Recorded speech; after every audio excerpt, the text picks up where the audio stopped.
75 years ago, the British mathematician Alan Turing proposed a theoretical device that could perform computations and provided the foundations of computer science. This is a Minecraft implementation of a Turing machine. Here it is running Turing's first example program, simply writing a sequence of symbols to the tape. I have 3 block pairs for each symbol. For this program, all the glass down represents a blank, just the middle block down represents a 0, and the outside blocks down represent a 1. The program writes the sequence blank, 0, blank, 1 and repeats. In theory, the tape extends to infinity, but Minecraft isn't quite that big. So I've looped the tape around and joined it behind the machine. Each tape position can hold one of 8 different symbols, including the blank. The magenta section is the read-write head. It pops the bottom blocks out for reading, and then it writes to the tape by changing blocks around with pistons. The orange section's the machine state. There are 4 latches allowing up to 16 possible states. I usually reserve 0 as the halt state. And this blue section is the action table, which is the program that defines the state transitions and the resulting actions on the tape. This Turing machine has enough capacity to implement a universal Turing machine, but for a more practical demonstration I've coded a program that looks for palindromes. I've encoded a sequence of symbols G, A, A, T, T, C representing DNA nucleotides. The program's looking for reverse complement pairs at each end of the sequence. When it finds a match, it deletes the pair. If the sequence is palindromic, it will halt with the entire sequence erased.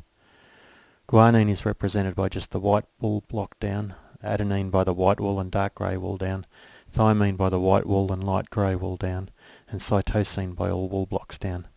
There's blanks to mark the end of the sequence. I've just erased the guanine and now we're searching to the other end of the sequence looking for the matching cytosine.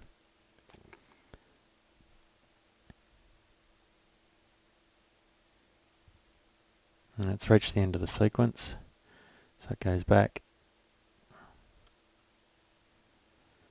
reads the tape, checks its cytosine and then erases that.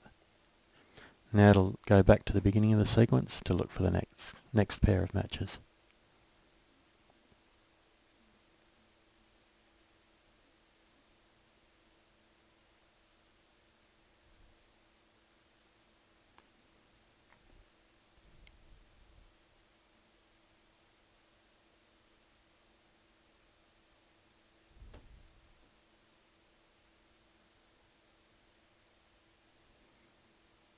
And it's found the beginning of the tape, so it'll advance to the next symbol. Next symbol, adenine. It erases that, and then it will go back to the other end of the sequence and look for the matching thymine.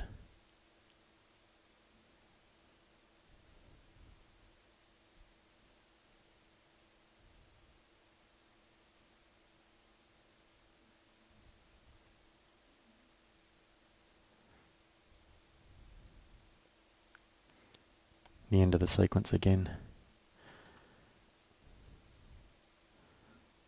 Finds the thymine and erases that.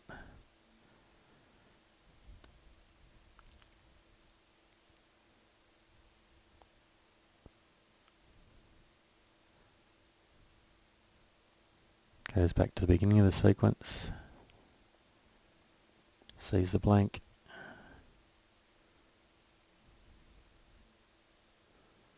Finds the adenine and erases this and advances to the end of the sequence.